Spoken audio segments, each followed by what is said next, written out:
Hi, it's Tricia at Club Scrap, and this is the Magnolia Page Kit workshop. Welcome. Glad you made it to class. Just to let you know, I've got my guillotine trimmer ready to go, as well as my accordion pocket file organizer. This keeps everything straight, so if you're new around here and you don't have one of these little handy organizers, don't worry. Don't let that keep you from taking the class. Just arrange for 4 piles, and in each pile we'll have every piece we need to complete a double page spread. That's 2 12 by 12 layouts that will live kind of side by side. If you are interested in making your own accordion pocket file, we're here to help, so just reach out to us at Club Scrap and we'll make sure you have everything you need to make that happen. So this file has a little lip on the end of it. I'm just going to place it underneath my trimmer, and by the way, this is the trimmer that I do recommend for our efficient method. Now I also have a printed copy of the Magnolia Page Kit instructions, so if you want to have that on hand you can, or you can just check it out on your tablet or even your phone. I'll pretty much walk you through everything you need to get everything situated for the layouts. Now I've got my entire kit here, and there's a lot of stuff in there. We've got some ribbon and other embellishments. I'm going to set all that aside. There's all kinds of fun things in here, but I am going to keep the photo mats. Those are the smaller pieces, as well as the entire stack of paper out separately. Let's begin by filing those photo mats into the appropriate pocket or pile. So let's see what we have here. We need a white linen photo mat and a wine linen. So 1 white, 1 wine, and 1 green. So wow, we're just using all the colors here. 1 of each of these 3 colors will be placed into pocket A. And then I need 2 white linen, the remaining 2 that you have, going into pocket 3 and 4. Next up, we'll take 2 wine linen, 2 pink, both of those pocket 5 and 6, 1 pink and 2 green going into pocket 7 and 8. To set ourselves up for a nice success, we're going to also put the paper in the order in which we will trim it. So I'm going to pull up the entire stack and hold it vertically, usually in the crook of my arm, so I can sort through it easily and see everything. And let's accumulate the pile on our trimmer here. So we'll start out with this green print. I'll put that face down on my trimmer base. Then the pink print, just 1 of each of these, and we'll put them face down. A wine linen will be next. This is such a beautiful paper. Now this can stick together easily, so make sure you only have 1 sheet. That'll avoid confusion later. Next, green. Now this is extremely heavy, so it will feel like you have 2 when you actually have 1. And then you have 2 slightly larger Cutaparts, kind of on the bottom of the stack. The first one I want you to find has these more bold wine colored blocks. Let's put that one face down. And then this other one that has the green circle here, put that face down. Then find the other wine linen, and I think the texture is pretty much the same on both sides, but one might feel a little more textured than the other. So I'll just put that textured side down. Then find the other pink print, plain side up, printed side down. How about 2 white linen right here? They have that nice texture as well, both of them. Next, 2 pink, 1, 2. How about the remaining green print, and then the remaining green? That's everything from the paper pack. We'll flip it back over to where we began with that green print on top. Now we'll start out with this green print, place it right side up into the trimmer, and you can identify it's right side up by the text sort of in that faint background. Lift the blade all the way up, and I always encourage my newbies to just pay attention that you're working with, not with centimeters, but with inches today. And we need to find the whole number 9. So if I find 9 and I bring the edge of the paper to the 9, then make sure the paper's flush at the top edge here, push down on the clear bar, and then bring the blade down to slice. Nice and clean like that. Okay, then I'm gonna slide, leave that paper where it landed and slide this down to the number 5 inches. Check again for level at the top, stabilize each cut you make, and slice. Now this piece right here that's left in your trimmer base, place that in pocket 1 and 2. And when you do that, place it at an angle like this, so it's sticking out the side, so you can still see the numbers here. Otherwise, you're just placing it into the pile that you have labeled 1 and 2. Now the remaining 2 pieces, one is wide and one is narrow. They both go in pocket 5 and 6 at an angle. And we reach for our print, the pink print. This too will be placed in what I would feel is the right side up. Again, the text will help confirm that. Our first cut here is 8.5. So if you're not used to measuring very often, to find 8.5, here's the most important thing you need to do. Find the 8, and then you need to go left to make the number larger. So the most common error is that students go to the right and then end up cutting at 7.5. I want my cut at 8.5. So each column on the board represents a 1/4 inch. So there's 8, 8.25, 8.5. That's where I stop. And I'm halfway between 8 and 9. Stabilize after you check for level. Then slide down to 4.5. Again, going left to grow that number to 4.5. You can file this large piece into pocket 3 and 4, once again at an angle. And then this next strip, it has the little hummingbird right here. We're going to place this in the trimmer horizontally and trim it in half. So that's 6 inches. Both of these pieces go in pocket 1 and 2, and the remaining strip 3 and 4. Moving on to the white linen, make sure again you just have the 1 sheet.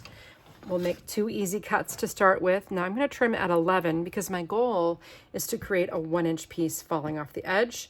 And a reminder, let the paper accumulate there on the right side of your trimmer without sliding it or moving it anywhere. I know for some people it's a real habit, but if you leave it where it lands, then I know where it is too. So now we're going to slide to 10 and trim again. Now this next cut is going to create a tiny piece. We're just sliding to 9 3/4. So that's the first column to the right of the 10. 9 3/4. And then all the way down to 6 1/4. So find 6, go to the left, a vertical column. Always stabilize, always check that it's straight. And now we're going to rotate the 6 1/4 inch piece we just created. And still the papers are piling up. We'll begin at 11 1/4. And 7.5 and 3 3/4. If these measurements are coming too fast and you're just starting out, no worries. You can adjust your playback speed to like 0.75, and that will make me really slow. And then you'll be able to follow along more easily until you master the measuring. Okay, the 3 pieces we just created that are the same, they're going to go in pocket 3 and 4. And there's this little piece that fell off the end that's used in layout 5 and 6. Now I want you to grab this next larger strip. We'll be cutting on all the numbers divisible by 3. So that first number is 9, then 6, and 3. All 4 of these pieces go in pocket 1 and 2. And then we have just these strips left. There's the really skinny one that goes in 7 and 8. And then one of these that are the same, one goes in 1 and 2. And the other 3 and 4.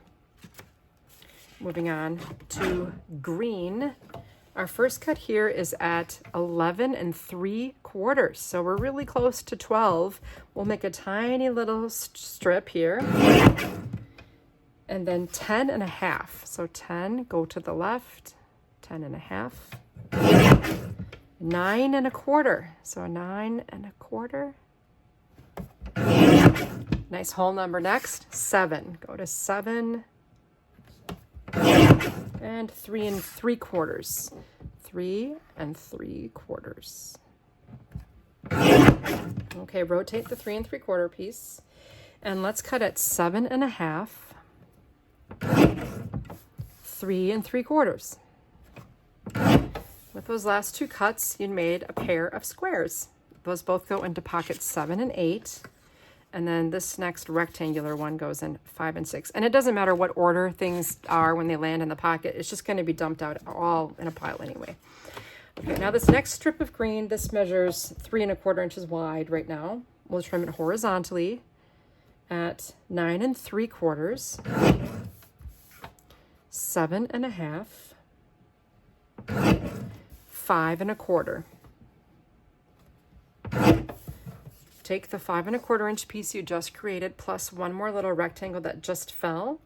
Both of those go in 7 and 8.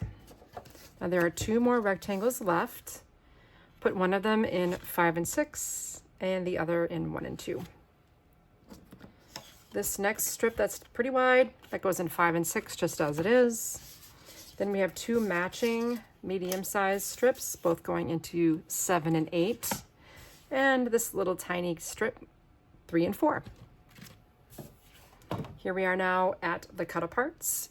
And I'll just remind all of you, or maybe tell you for the first time, that there is this little plus sign on every corner. And everything past the sign, past that plus mark, has to be removed. That's why I like this trimmer. I can see where the outside edge of the blade is and line that up pretty accurately with that registration or cutting guide. Now for my first cut, it's a little hard to see down at this bottom corner. So basically I cut generously, and then my plan is when I rotate back to it, I'll clean it up right down to the perfect little slice. So now I'm lining up that guide with the edge of my blade at both top and bottom, and then I'll rotate and align. This time I can probably look left to line this up at the 12-inch mark here, and that adds me right where I need to be. And one last rotation to clean that last bit up and make this a 12-inch piece. I'd like to show you the skill of this trimmer, and that's to me what makes it worthwhile, is it has the ability to shave off just the tiniest piece from a piece of paper. And so this is all just for the circular file. I return my print so that the narrow strip that starts out I most often find. That needs to be on your right. Now, I have the measurements for all the cuts in the instructions, but basically you could eyeball this too. So for example, I'm going to cut in between these 2 pieces. So I'm just going to bring that to my blade here. Then I can look left and line it up to the nearest 1/4 inch in most cases. That's 10 1/2. So that's my first cut. My next measurement is 9, 8 1/4, 7 1/2, 5 1/2, and 3 1/2. Now you can see again why it's important that we don't move anything as it lands. That way we can just file all of this in the order it landed, and everyone can keep track of things. So let's take this larger piece we ended with. That's going to go in pocket 1 and 2. The next strip that doesn't have any text on it, 7 and 8. And then this one that has Let Your Joy Burst Forth, 5 and 6. Now we have matching strips with dots on them. One of them goes in 1 and 2, and the other in 3 and 4. This strip needs some trimming, okay? So let's place it in the trimmer with the green box on the right, and we'll cut it 9 1/2, 7, and 4 1/2. The beautiful moments and this the wine rectangle that's on the top, I'm just too colorful, 7 and 8. Now this little piece was designed to fit inside a tag, so this is in your goodie pile. If you wanted to, you could add the tag to pocket 7 and 8 as well, just one of these tags. Then the next tag filler says Life is Short by the Flowers. If you want, you can pair that up with the die cut window tag, 5 and 6. And then the green one, of course, gets its own tag going into pocket 3 and 4. Clever, right? Just this last strip here, pocket 5 and 6. And we are already have arrived at the last sheet. You'll notice we still have absolutely no scraps. We used everything in this set of 8 pages. So here, once again, I'll line up my edges and chop off a generous cut here so I can rotate and view a little better. Rotate again and keep working your way around. And one last cut here. And I need to fine tune this last one to get me to a perfect 12 by 12.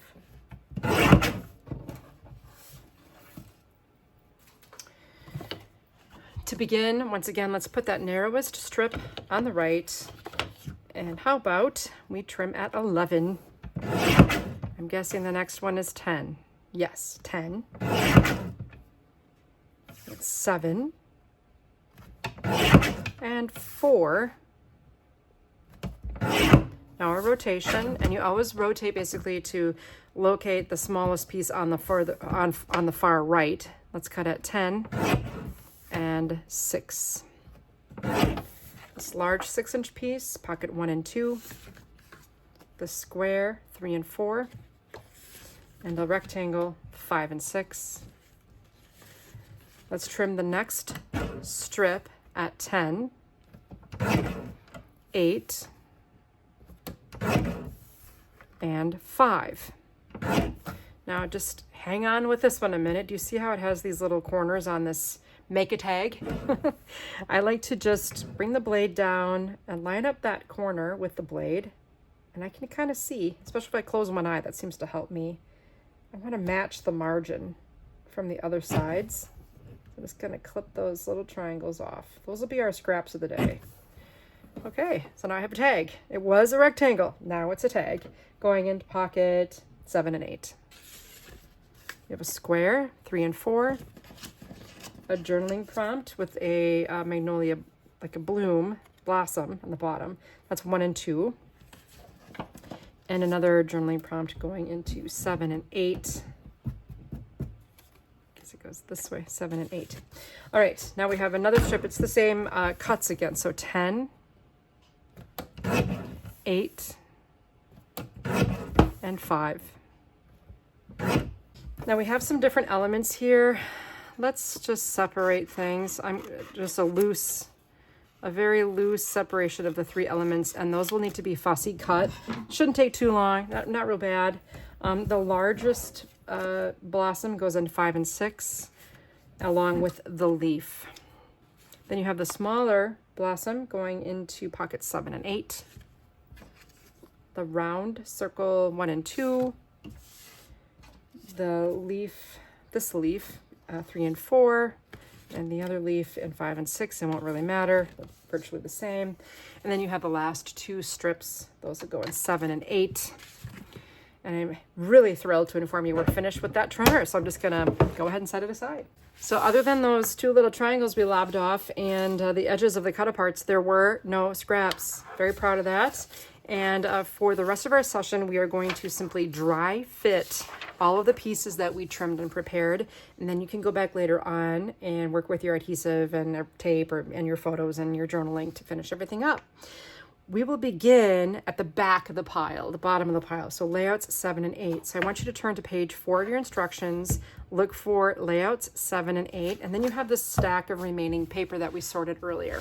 So take the stack, slide the top sheet to your right, and then a seam right down the middle of your workspace. So these are the base papers for layouts 7 and 8, which means we can essentially empty everything from this pocket onto these pages, and we should have what we need to complete the layout exactly as the sample shows. Now, does that mean you have to complete it that way? Absolutely not. A lot of people do like to do it that way. They trust the process and that their photos will be able to work. Others use other more temporary ways to adhere things or don't adhere anything until they know what's going on. It's really your personal choice. And as you work with this method more and more, you'll figure out what that is. All right, let's start out with a green strip going across the top of this page here. And it should have a companion border strip that says, when you stretch, you grow. When you grow, you bloom. I want you to notice that I'm distributing these things from my hand and not from the table. It's just a little easier to grab them from your hand than it is to pick up each individual piece. Then I'm going to add a little what I would call paper ribbon beneath that little title, and that's in that wine color. Then you have 2 green photo mats, so I'll place those kind of in the lower right corner of the left page, and the spacing from the edge is about, I don't know, 3/16 of an inch, I will say it is, and kind of frame that up. So this will be a little space. Think of those in terms of roads that are all the same width. Let's go to the right side for a little bit. We've got a vertical pink mat, and then below that add the matching green strip nested with the rest of that title. Below that, 2 green squares should fit in there perfectly. To the right of that, we're going to add this wide vertical strip.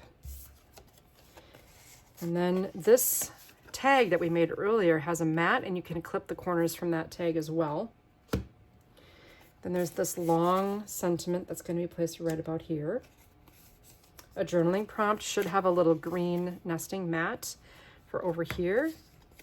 Here's our tag. Now the die cut hanging area for this should be facing left, and then this will fit inside the window and placed right about here.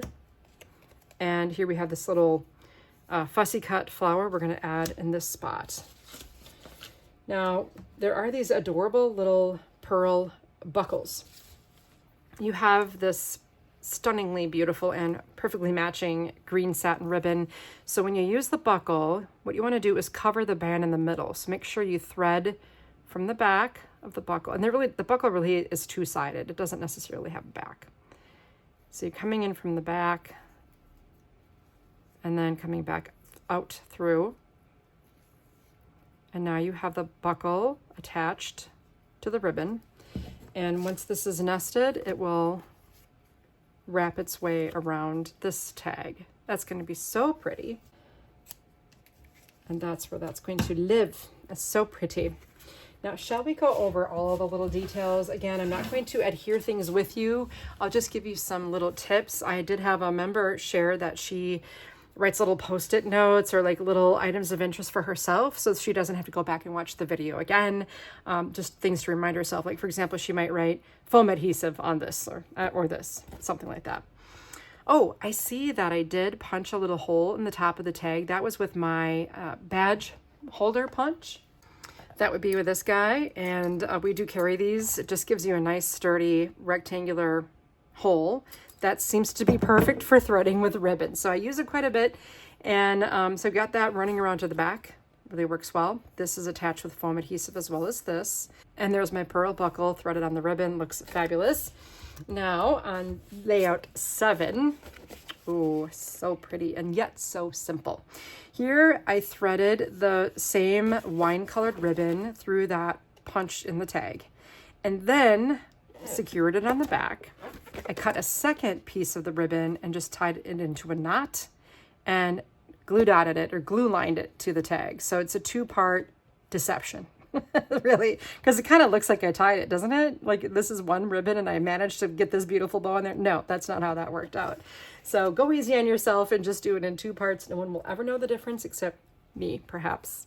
Okay, that is the basic info for 7 and 8. Now take the base of page 7, slide it on over to 8, and we should have a white linen here moving on over on top of that. So layout 5 and 6 both begin with a white base. Guess what we need to finish this? We need to empty the pocket. 5 and 6. Always make sure you get all the little pieces out there to avoid confusing yourself later on. And again, we're looking at the image 5 and 6 here. So let's start with the narrower green print going on the left. Now this way the text is going to be right side up, but it won't be the case. The text will be going side to side over here. So this is flush with the left edge and flush with the bottom edge. Next, take this wider green band and nest it with Let Your Joy. Over here, it just gets this little text. I most often find that happiness is right where I planted it. How true is that? Followed by 2 wine linen photo mats. And then the 2 pink photo mats nest perfectly here. You can tell a lot of care was given to make sure all the sizing computed. Then we had this kind of odd shaped but perfectly fitting green. There's a smaller piece of green rectangle that can fit right in here, nesting with a journaling prompt. We've got the tag. This time the die cut opening for the hanger goes off to the right, and it nests with your Life is Short. And that'll be right over here with some ribbon attached. these two elements, fussy cut to the best of your ability, and they get placed down here along with this wider sentiment. Now, what about this guy? Well, we'll begin by doing one of my classic moves. Just put a little V into the end, and that way this kind of turns it into a ribbon, right? And I can slide that behind here. And I took a piece of the pink grosgrain. This has a beautiful metallic silver woven into it. And I folded it in half lengthwise and then make an angled cut toward the fold. And that puts the same kind of end into the ribbon. And I'm going to cut a length of it. So this goes on top of the scrap that's rescued now as an anchor. Okay, now what am I anchoring? Well, these stunning embroidered flowers. So one just above it, one just below it, and a third, because we like to put things on our pages in threes, will go right below the text here on the left. For the ribbon, I did the little trick again here. So first I threaded it and secured it, then added an actual bow, not just a knotted piece of ribbon, whatever you want to make, totally up to you. Little loop of ribbon here to kind of round that out. I could have made it a whole tag if I wanted. And then here we have the anchor with the linen and ribbon and the embroidered flowers. Everything else is just one-dimensionally attached. On the left side, check out that trimmed flower, fussy cut, and added with some foam. And then this was added just with a regular adhesive. And then we have our embroidered flower here. I attached the embroidered flowers with our bookbinding glue dispensed from a needle tip applicator. And I just put something heavy on it. I usually use my tape dispenser, which has sand in the bottom, the sand-filled, weight. And I lay that on top, and that does a great job of helping it bond quickly to the paper. At this point, I will pick up the base of page 5 and slide it over.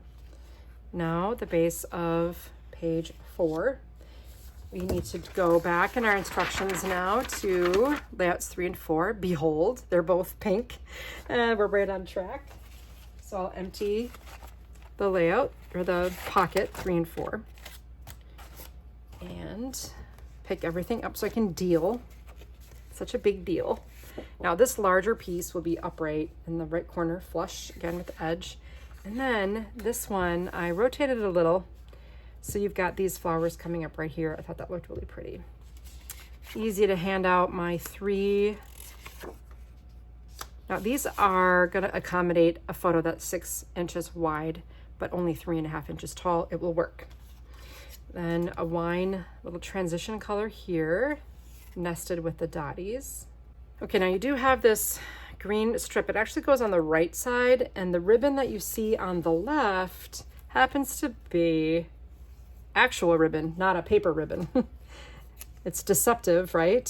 Like, where's the other strip? But that's ribbon, and I threaded it, I believe, with 3 of these cute little pearl buckles. 3 of them, just in a cute little row. This larger square will be up here, and then 2 white linen mats beneath it, and then just tuck in a little journaling prompt here. Of course, you've got your tag combo, and this kind of is going to be an anchor. So I placed that around here, tuck the sentiment behind, and then ribbon that up over the page. So here are your little tips. We've got, oh yes, more ribbon. So ribbon on the left is green, ribbon on the right, kind of filling in this area, is that metallic grosgrain soft pink. This was attached with foam adhesive. The full treatment, we've got the ribbon that is secured at the back, and then a separate, completely separate bow. You have 2 full yards of that green satin, so just, spread the love. Here is the other half of the page with the 3, and those just add so much. Very eye-catching, yet very simple. This attached with foam adhesive. Sliding time. Let's take the base of 3, that's the pink, place it on top of 4, pick up the print, slide it over, and now we should have what we need for layouts 1 and 2. I'll empty the pocket, check for everything. And it's nice to do this dry fitting exercise, because in case something got misfiled, you would discover that along the way. And maybe you can't find a piece, but later on you figure out, oh yeah, that's right, that goes on layout 5. I put it in the wrong pocket. I do that myself a lot of times. So let's begin with this larger piece. Make sure the text is right side up, just as a little detail. That'll go on the left, flush with the edge. Now across the top, we got this giant piece of art, and then we'll below it add the wine. I did leave a little space to let that green peek through to kind of make it look like this is layered onto green and not, you know, so you can see it. Next, you can take this green rectangle and nest it with our journaling prompt. Now this is a little tricky here. You're gonna find 2 printed mats. The one that doesn't have as much on it, I nested with wine. And then the other one, okay, so the other one I'm gonna have angled here, kind of near the bottom of the page, and the other one overlapping a little and angling the other direction. Now watch for tangents. A tangent is where the corner touches another corner. So if I were to attach this to the base layout like this, a tangent just formed here where the corner touches the edge, and here. It can even get worse if you do something like this. You got tangent, corner touching corner, no bueno. So here, here, here, and here. Try to avoid that. So the way I do that is tilt this up a little, overlap a little, angle a little. I adjust the height too. Like this is a little lower than this one, and then I avoid all those tangents. I hope that made sense. If not, don't worry about it. Just helping you up your game if you're up for upping your game. Okay, now taking 2 wine linen vertical pieces, a horizontal. Now, if you have a lot of horizontal photos, no worries, just spread it across the gap. But this is kind of a nice way to divide up the space more evenly, more balanced. Here we have a nested cut apart, and I did the remaining pearl buckle on this one. Here you can use scissors to remove the circle. You can leave it square. You can use a thin cutting die or maybe a paper punch if you happen to have the right size or an approximate size to remove this, and then it gets tucked behind here and nested with one of these little flowers. So even if you left it square, it still looks pretty fabulous. And the piece de resistance, however you say that, I'm not French, obviously. Ta-da! Just add that with some bookbinding glue. So here we go. Layout 2, you can see I had a quilted edge here, and little tip for balance, I just shaved off the edge of the circle and brought it right up to the edge of the layout. Looks pretty sweet. There's my little pearl buckle. Those make me very happy. And simple addition here. Everything is pretty straightforward. And again, add the big joy word with your bookbinding glue. One option would be to paint the word, spray paint it, stamp it. You know, like if you have different ideas, you could paint it white with maybe some gesso or acrylic, you know, whatever strikes your fancy. But that is the Magnolia Page Kit. I love this set of pages. It's very feminine, very fresh, very outdoorsy. You could use it for weddings, use it for Mother's Day. In fact, we do have a set of Mother's Day cut-apart add-ons. You can swap 1 for 1 and place the Mother's Day cut-aparts on these pages instead of these regular ones. Or maybe do a mix if you don't have enough Mother's Day pictures for 8 pages, just mix and match. We do that because I know that we want to honor our mothers if we still have them around. If you're lucky enough to have your mom around, or maybe you are a mom and you want to honor your motherhood, this would be a great way to do it with these beautiful pages. Great for baby showers, bridal showers, you name it. It's going to be so pretty. All right, if you like this too, make sure you grab the card kit. We're making 12 gorgeous Magnolia cards together, and we also have a Mother's Day pairing for that too in the card kit. And if you're not already a member of Club Scrap, make sure you join us. Make sure you subscribe to our YouTube channel so you don't miss any new videos. And I look forward to seeing you again next month in our Page Kit workshop. Thanks for joining me.